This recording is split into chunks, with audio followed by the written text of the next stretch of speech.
오늘 7월의 첫 주 맥주감사주의를 맞이하여서 함께 예배하고 또 새롭게 2026년도 하반기를 출발하는 우리 모든 성도님들 가운데 다함이 없으신 하나님의 은총이 늘 함께 하시기를 기원합니다. 오늘 저희가 함께 살펴보고자 하는 창세기 27장 말씀에 보시면 이러한 축복의 표현이 하나 나오게 됩니다. 창세기 27장 28절의 말씀인데요, 말씀을 보시면 하나님은 하늘의 이슬과 땅의 기름짐이며 풍성한 곡식과 포도주를 내게 주시기를 원하노라. 우리가 자주 많이 사용하는 하늘의 이슬과 땅의 기름짐이라고 하는 축복의 표현이 오늘 본문 말씀에 나오는 내용이었습니다. 우리 주변에 계신 분들과 함께 인사하실 때 맥주감사주일 예배를 함께 드리고 또 하반기를 출발하면서 서로에게 하늘의 이슬과 땅의 기름짐이 함께 하시기를 바랍니다. 축복하며 인사하실까요? 여러분의 가정과 삶 속에 하늘의 이슬과 땅의 기름짐이 충만할 수 있기를 축복합니다.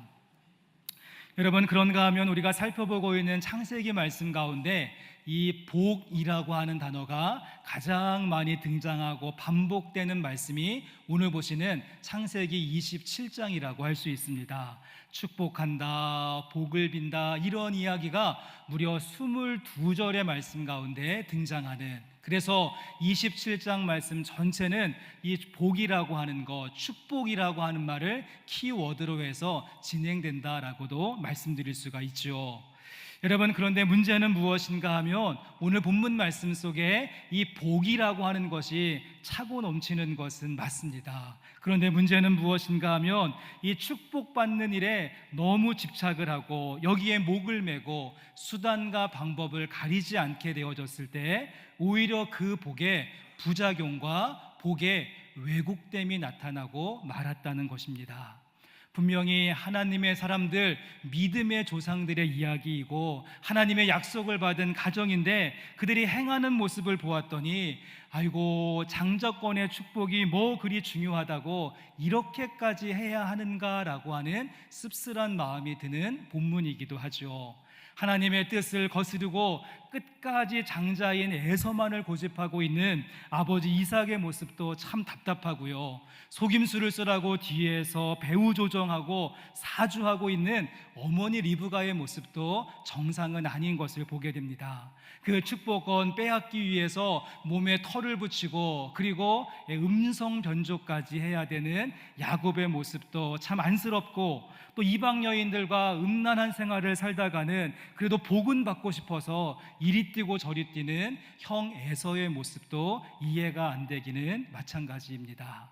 성도 여러분, 그렇습니다. 분명 하나님의 이름으로 행하여지고 있고 아버지가 아들의 머리에 손을 얹고 축복 기도하고 있으며 하늘의 이슬과 땅의 기름짐이라고 하는 축복의 표현들이 차고 넘치는 본문의 말씀인데, 오직 복받는 일에만 집착하게 되어졌을 때 인간적인 전통, 세속적인 방법, 속임수와 거짓말이 난무함으로 결국에는 이 가정이 깨어지게 되어졌고 식구들 사이에 씻을 수 없는 상처와 쓴뿌리만 남기는 일이 되고 말았습니다. 저는 말씀을 묵상하면서 솔직히 이럴 거면은 차라리 이 가정에 축복의 권한과 축복의 은혜가 없었으면 좋았겠다. 그러면은 이 지경까지 이르지 않았을 것이다. 오히려 복이 독이 되어버렸고 축복이 재앙이 되어버리고 말았다는 사실입니다. 마이크 볼륨을 조금만 올려주시면, 제가 3부 예배만 되면 이렇게 목이 가가지고 조금만 올려주시면 감사하겠습니다. 여러분, 그러게 2026년도 하반기를 시작하시면서 부탁의 말씀을 드리고 싶은 것은 맹목적으로 복에 집착하지 않도록 조심하실 수 있기를 바랍니다. 우리가 축복의 결과보다 축복의 과정이 더 중요함을 꼭 기억하시면서 하나님의 복을 담아낼 수 있는 합당한 그릇을 준비할 수 있는 저와 여러분 될 수 있었으면 좋겠습니다.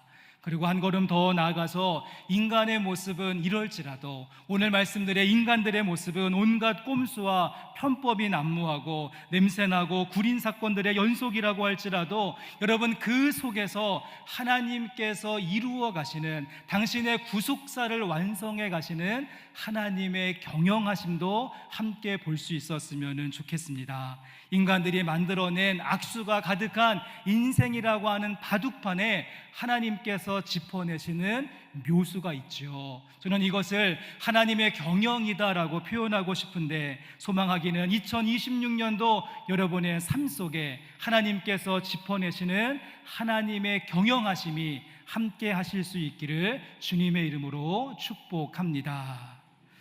오늘은 이러한 관점을 가지고 이제 이번 주와 다음 주 두 주에 걸쳐서 저희가 창세기 27장의 말씀을 조금 나누어서 같이 살펴보고자 합니다. 창세기 27장 말씀에는 딱 4명의 등장인물만이 나오게 됩니다. 아버지인 이삭, 그리고 어머니인 리브가, 큰형인 에서, 동생인 야곱, 이렇게 4명이 한 식구인데, 안타깝게도 아버지 이삭은 큰아들 에서와 함께 하나님의 뜻을 역행하는 일을 줄기차게 하고 있고, 또 어머니 리브가는 동생인 이 야곱과 함께 인간적인 술수가 가득한 삶의 방법들을 선택하고 있는 모습. 그래서 오늘은 저희가 함께 부자의 이야기, 아버지와 큰 아들의 이야기를 오늘 말씀은 살펴보시고, 저희가 다음 주에는 모자 이야기, 어머니와 둘째 아들의 이야기를 살펴보시면서 그 속에 역사하시는 하나님의 경영하심도 함께 나눌 수 있었으면 좋겠습니다. 자, 오늘 말씀 이제 본론으로 들어가 보시면 아버지와 아들 부자의 이야기 가운데 먼저 아버지 이삭의 모습을 한번 보십시오. 본문 말씀이 시작하는 우리 1절의 말씀 같이 한번 읽도록 하겠습니다. 1절입니다. 이삭이 나이가 많아 눈이 어두워 잘 보지 못하더니 맏아들 에서를 불러 이르되 내 아들아 하매 그가 이르되 내가 여기 있나이다 하니. 창세기 말씀을 기록하는 창세기 기자는 27장 말씀을 시작하면서 제일 먼저 아버지였던 이삭의 상태를 소개하는데, 이삭의 모습이 어떠했습니까? 나이가 많아 눈이 어두워 잘 보지 못하는 상태였다. 물론 이 말씀이 이 육신적인 시력이 닫혔다라고 하는 그런 말씀의 의미도 있지만, 또 한 가지 의미를 부여해 본다면 지금 아버지 이삭의 영적인 안목과 영적인 시각도 흐려져 있는 상태, 그래서 영적인 것을 잘 분별하지 못하는 모습이 이삭의 모습이었습니다. 왜냐하면 학자들마다 조금 견해의 차이가 있기는 하지만 오늘의 사건이 있고 이삭이 그 후에 40년을 더 살게 되어집니다. 그래서 오늘 말씀 시력이 흐려졌다는 것이 단순히 사물을 분간하는 것이 약해졌다가 아니라 판단하고 결정할 수 있는 영적인 시각이 흐려졌다라고도 볼 수 있는 것이 아닐까요?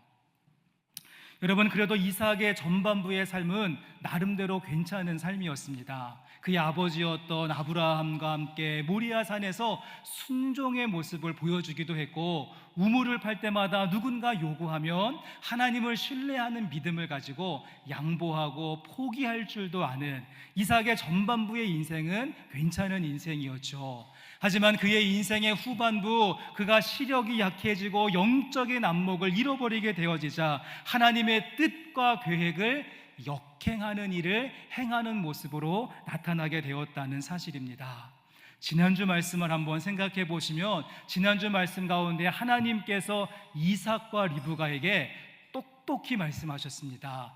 큰 자가 작은 자를 섬길 것이고 하나님의 약속은 어린 자를 통하여서 이루어질 것이다 라고 분명하게 말씀하셨습니다. 그런데 이러한 말씀을 들었던 이삭임에도 불구하고 막상 쌍둥이가 태어나게 되어지고 쌍둥이의 모습을 봤을 때 큰형 에서의 모습이 자신과는 너무도 다른 모습을 보게 되어졌을 때 그 아들이 더욱더 귀하게 느껴지고 애착의 마음을 갖게 되어지고, 거기에 더하여서 영적인 시력, 영적인 관점이 흐려지게 되어졌을 때 하나님의 말씀은 안중에도 없고 끝까지 내가 저 큰 아들을 축복해야 되겠다라고 하는 그 고집스러운 마음을 가지고 1절 말씀 에서를 계속해서 부르는 아버지 이삭의 모습을 발견하게 된다는 것입니다.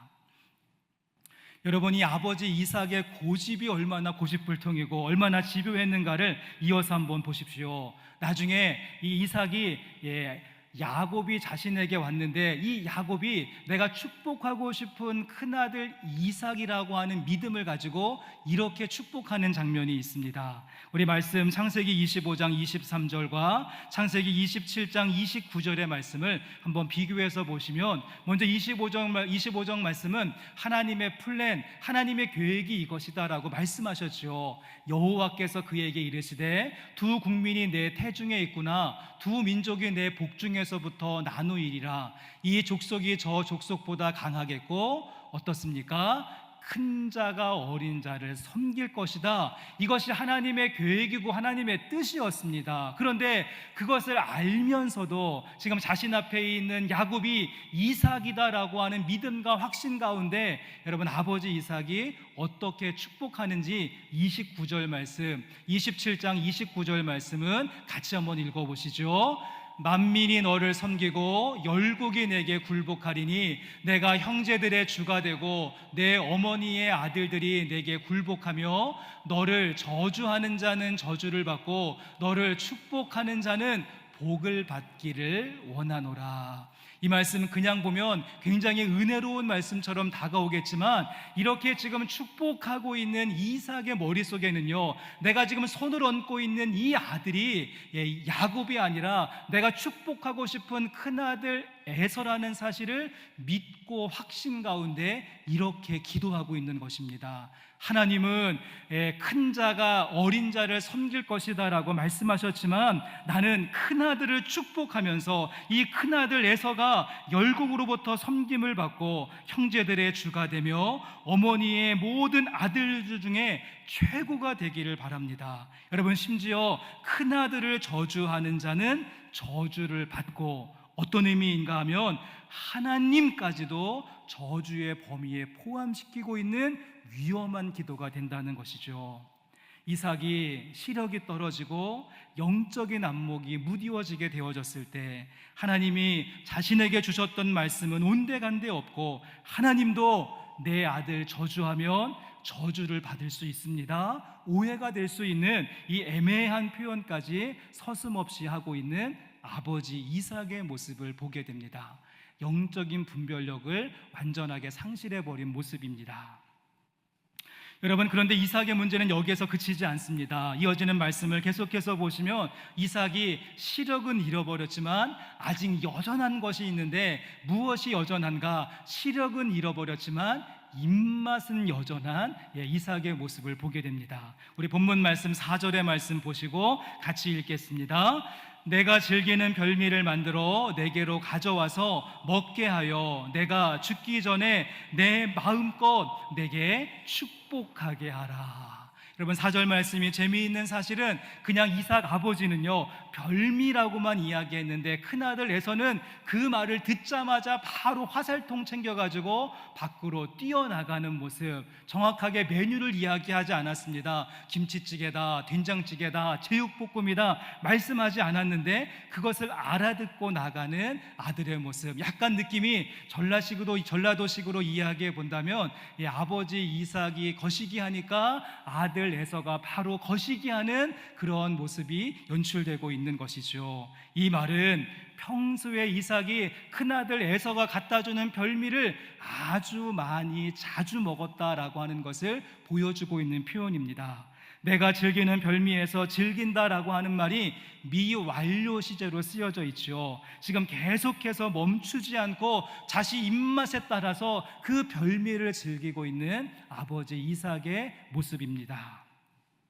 그렇습니다. 이삭이 영적인 시각과 안목을 잃어버리게 되자 하나님의 계획이 어디 있는지, 하나님이 누구를 쓰시고자 하시는지, 하나님께서 무엇을 기대하시는지, 하나님의 뜻과 그 계획은 다 잃어버리고 관심을 없애버린 채 오직 나의 입맛에 따라서 내 입에 즐거움을 주는 그 큰아들이 만들어주는 별미의 마음이 빼앗겨서 그 별미를 먹고 큰아들을 축복하고자 하는 아버지 이삭의 모습입니다. 그래서 오늘 본문 말씀에 보시면 이삭이 제일 많이 하는 말이 1인칭 단수형입니다. 나라고 하는 말, I and me라고 하는 말을 제일 많이 합니다. 화살통과 활을 가지고 가서 나를 위하여 사냥하여 내가 즐기는 별미를 만들어 내게로 가져와서 먹게 하라. 내가 죽기 전에 내 마음껏 축복하리라. 여러분, 믿음의 조상의 모습이라고 한다면, 믿음의 조상의 정상적인 모습이라면 하나님께서 앞으로 이렇게 살라고 하신다, 하나님께서 요구하시는 것이 이것이다, 하나님이 주어가 되는 말을 전해주는 것이 믿음의 조상의 정상적인 모습일 텐데, 그런 구절은 하나도 없이 전부 나를 중심으로, 나를 위하여 내게 가져오면 내가 너를 위하여 내가 마음껏 축복하리라. 이 결정적인 순간에 하나님의 이름은 액세서리가 되어버렸고, 철저하게 자신의 입맛에 따라서 자기 중심적인 모습, 하나님의 뜻과 계획 다 날려버리고 오직 입맛만 살아있는 이삭의 모습을 우리는 발견하게 되어집니다. 여러분, 사람의 입이라고 하는 것이 참 독특하고 특별한 것 같습니다. 외국인들이 우리 한국 사람들을 보고 깜짝 놀라는 장면은 어떠한 모습인가 하면, 이 뚝배기에서 지금 그 국이 부글부글하고 우리가 막 펄펄 끓고 있는데, 우리 한국 사람들 그 전혀 걱정하지 않고 용암같이 풀풀 끓고 있는 그 국을 한 숟가락 푹 퍼가지고 입에다가는 탁 넣으면서 시원하다 이렇게 하는 것을 보면서 외국인들은 어메이징, 깜짝 놀란다라고 합니다. 여러분, 그 뚝배기에 있는 거 팔뚝에 쏟아보십시오. 화상 입었다고 난리를 칠 텐데 그 뜨거운 것도 다 담아낼 수 있는 것이 우리의 입이라고 하는 기관이고요. 그런가 하면 꽁꽁 얼어붙어 있는 아이스크림, 저는 개인적으로 돼지발을 참 좋아하는데, 이 딱딱한 그 얼음 덩어리도 우리 입에 들어가면 사르르 다 녹는 모습을 보게 됩니다. 그리고 생각만 해도 느끼한 그 버터와 치즈도, 또 요즘은 왜 이렇게 매운 것들에 진심이신지 그 청양고추를 고추장에 찍어 먹어서 막 뚜껑이 열리고 귀에서 연기가 막 뿜어져 나오는데도 맛있다라고 이야기하는 것이 우리 입이라고 하는 것, 우리의 혀의 모습인 것을 보게 되죠. 이처럼 뜨거운 것도 차가운 것도 느끼한 것도 매운 것도 가리지 않고 다 털어 넣을 수 있는 것이 우리의 입이라고 하는 기관입니다. 그런데 어떻습니까? 그렇게 포용적인 입이라고 할지라도 내 입맛에 맞지 않으면, 내 비위를 조금만 상하게 한다면 우리는 금방 뱉어버리고 토해버리는, 또한 가장 배타적이고 가장 이기적인 것이 우리의 입이라고 하는 것이 아닐까요? 아무리 건강에 좋다라고 이야기해도 입맛에 맞지 않으면 설득할 길이 없고요, 반대로 아무리 건강에 좋지 않은 음식이라고 할지라도 입맛이 땡겨서 끊지 못하는 경우가 얼마나 많이 있습니까? 저희 교회 권사님 가운데 한 분은 저쪽 식품 클러스터에서 소스만을 전문으로 연구하시는 연구원이신 우리 권사님이 한 분 계십니다. 여러분, 이분이 소떡소떡 소스를 처음으로 만드신 분입니다. 박 권사님이신데요, 제가 지난주에 잠깐 우리 박 권사님과 대화하는 시간에 이분이 소스를 연구하시면서 하시는 이야기가 사람들의 입맛과 그 사람들의 그 취향을 맞추는 것이 너무도 어렵다는 이야기, 얼마나 까다롭고 주관적인지 남녀노소 누구나 좋아할 수 있는 입맛을 맞추는 것은 불가능하다라고 하는 이야기를 나눈 적이 있습니다. 오늘 말씀의 이삭도 영적인 시각을 잃어버리자 입에 즐거움을 주는 별미 한 그릇에 그 마음이 빼앗기게 된 것이고, 결국에는 자신의 입맛에 따라서 에서를 축복하려는 모습, 그래서 하나님이 하시는 계획과 그 일에 오히려 방해물이 되었고 장애물이 되어버리고 말았다는 사실입니다. 오늘 본문의 말씀은 사실 그냥 한 가정에서 벌어지는 서열을 정하는 그 정도의 차원의 말씀이 아닙니다. 조금은 크게 본다면 오늘의 말씀은 창세기 말씀 전체 가운데, 그리고 성경 말씀 전체를 아우르면서 하나님의 계획하심과 하나님의 그 구속사, 하나님의 구원 역사가 펼쳐져 나감에 있어서 중요한 분기점이고 나들목과 같은 말씀이 오늘의 말씀입니다. 그런데 이삭은 이 중차대한 시점에 그만 영적인 눈은 어두워지고 입맛은 지극히 자기중심적이 되므로 하나님의 축복은 심히 왜곡되었고 하나님의 역사는 브레이크가 걸리고 말았습니다. 성도 여러분, 소망하기는 2026년도 분기점과 나들목에 서서 하반기를 출발하시면서 여러분의 시력과 여러분의 입맛을 다시 한번 점검해보는 은혜가 우리 가운데 있었으면 좋겠습니다. 오늘 설교의 제목을 보시면 시력과 입맛의 엇갈림, 그리고 축복과 사명의 엇갈림이 오늘 말씀의 제목인데, 이 아버지였던 이삭의 모습을 반면교사로 삼으셔서 우리의 영적인 시각과 눈은 열려 있는지, 혹시나 내 입맛대로 살고자 하는 모습이 우리의 모습은 아닌가, 이 엇갈림을 다시 한번 바꾸어 낼 수 있는 모습이 우리 가운데 있었으면 좋겠습니다. 하나님은 여러분의 가정 가운데, 여러분이 섬기시고 있는 일터 가운데, 우리가 함께 모이고 있는 이 공동체 가운데 복 주시기를 원하십니다. 하늘의 복과 땅의 복을 부어주시기를 원하시죠. 그런데 그 복이 어떠한 경로와 어떠한 과정을 통하여서 우리 가운데 오는지 정확하게 바라볼 수 있는 영적인 시각과 관점과 안목을 회복하실 수 있는 영생교회 성도님들 되십시오.